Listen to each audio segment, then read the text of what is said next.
Officials in Germany and Denmark have issued a maritime warning following leaks in both the Nord Stream 1 and 2 pipelines in the Baltic Sea. As Ukraine's counter-offensive continues in the northeast of the country, defending troops find more mass graves and destruction following the withdrawal of Russian troops. 1,200 people were arrested across Iran on Monday as demonstrators continue to denounce the death of 22-year-old Mahsa Amini.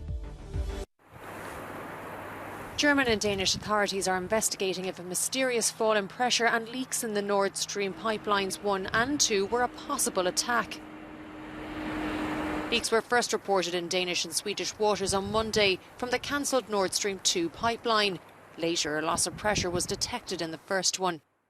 The German daily Tagesspiegel, citing federal sources, said the events were unlikely to be a coincidence and were being considered as potential acts of sabotage. Neither pipeline is delivering gas from Russia to Germany at the moment.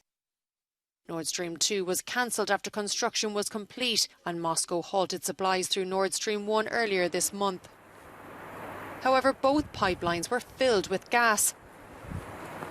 The Dutch Maritime Authority has issued a navigation warning as the spill could pose a danger to ships in the area and have established a 5 nautical mile perimeter around the pipeline. The owners of Nord Stream say it is impossible to say when the pipelines will be operational again. Yet more destruction in eastern Ukraine as Russia's military continues its assault. At least 4 people have been injured in a strike on a residential area in Kramatorsk. However, Ukrainian forces have regained thousands of square kilometres in the northeast as their counter-offensive continues. The key town of Kopensk, which Moscow used to resupply its forces deployed further south, has been recaptured. But a Russian-controlled strip on the banks of the Oskil River has blocked defending troops from advancing towards the Luhansk region. In his nightly address, President Vladimir Zelensky called Putin's partial mobilization order an attempt to provide commanders with a constant stream of cannon fodder. Despite the obvious senselessness of the war for Russia and the occupiers' lack of initiative, the commanders with the Russian military still drive them to their death. Constant attempts by Russia's offensive within the Donetsk region will surely be described in history as the murder of Russia's own soldiers. Officials in Kyiv are investigating a suspected mass burial site feared to hold scores of bodies outside of Kozacha Lopan in the Kharkiv region, following the withdrawal of Russian troops. This comes as 2 new mass graves were found in the town of Izum. 400 bodies have already been exhumed from a forest in the area. Dramatic scenes outside a school in central Russia as dozens of students run from the building where a gunman had opened fire, killing at least 17 people, including 11 children. Investigators say the man used 2 pistols and had a large supply of ammunition. One student who was evacuated from the building described how she hid under the school desk and sat quietly. She said everyone's legs were shaking. Russian authorities have identified the gunman who killed himself after the attack as a 34-year-old former graduate of the school. They said he was wearing a black T-shirt bearing Nazi symbols and was said to be registered as a patient at a psychiatric facility. No details about his motives have been released. Kremlin spokesman Dmitry Peskov described the attack as a terrorist incident and said President Vladimir Putin deeply mourned the deaths. High winds pummeled the northeast part of Iceland over the weekend, causing extensive damage. Close to half of the country was without electricity for a few hours on Sunday, and roads were closed across almost half of the eastern part of the country. The strong gales ripped through roofs and smashed car windows. No serious injuries have been reported so far.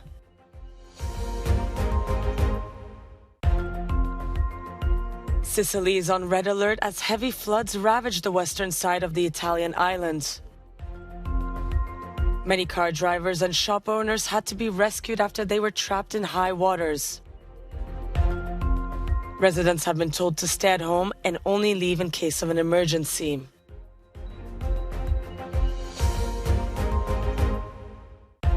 A 58-year-old man died after a huge storm caused massive flooding in the Spanish region of Murcia. The victim was sleeping in his home when violent floodwaters broke through the walls of his house, dragging him 300 metres down the road. The storm hammered the region with lightning, strong winds and record-breaking rain, up to 40.6 millimetres falling in just 10 minutes. Demonstrators in Iran continue to decry the death of 22-year-old Mahsa Amini, who died more than a week ago despite a backlash from state police. As students rallied for the release of a protester in Tehran on Monday, officials say more than 41 people have been killed in the clashes. But NGOs say at least 76 people, including 4 children, have been killed by state forces. This comes as 1,200 more protesters were arrested in major cities across the country on Monday. Iranians living in Istanbul also gathered in front of the Iranian consulate to protest against police violence and internet blackouts back home. This student says, "We resist to breathe. Please be our voice as a friendly country to us. Be our voice. There is no internet in Iran. There are more than 100 million hashtags for Mahsa Amini on Twitter." Moving west to Paris, riot police were seen using tear gas to push back demonstrators as they tried to march in the Iranian embassy on Sunday. Amini was detained in Tehran by the morality police for not wearing the hijab correctly. While police maintain she died of a heart attack, her family and eyewitnesses say she was beaten and that her body showed signs of torture.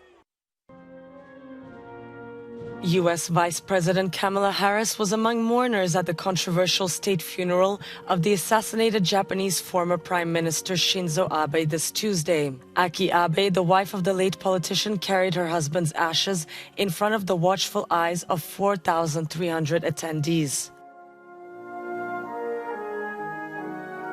Abe was shot during a campaign speech back in July, shocking a nation where gun violence is extremely rare.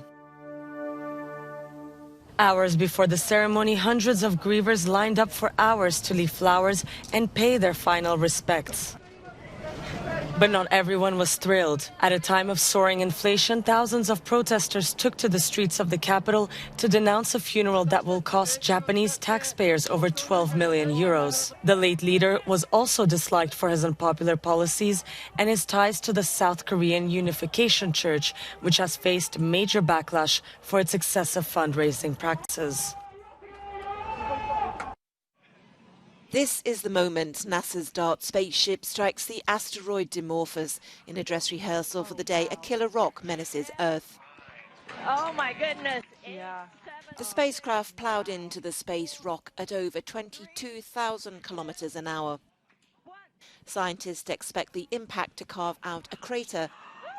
Oh, wow. Planetary defense. And most importantly, alter the asteroid's orbit.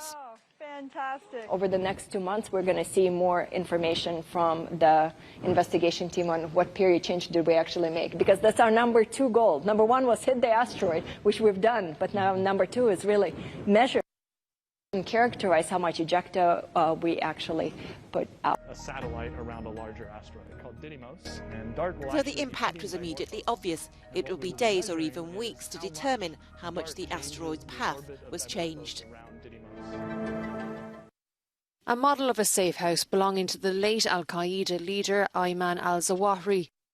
This rare artefact was used to brief US President Joe Biden on where a key plotter of the September 11th attacks was hiding before he was killed by a CIA drone strike in Afghanistan in late July. On display at the newly refurbished CIA Museum in Virginia, these exhibits are unfortunately closed to the public.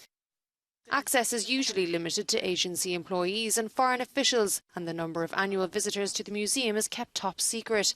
But the intelligence service has allowed journalists to tour the museum ahead of the agency's 75th anniversary as part of a broader effort to showcase its history and achievements.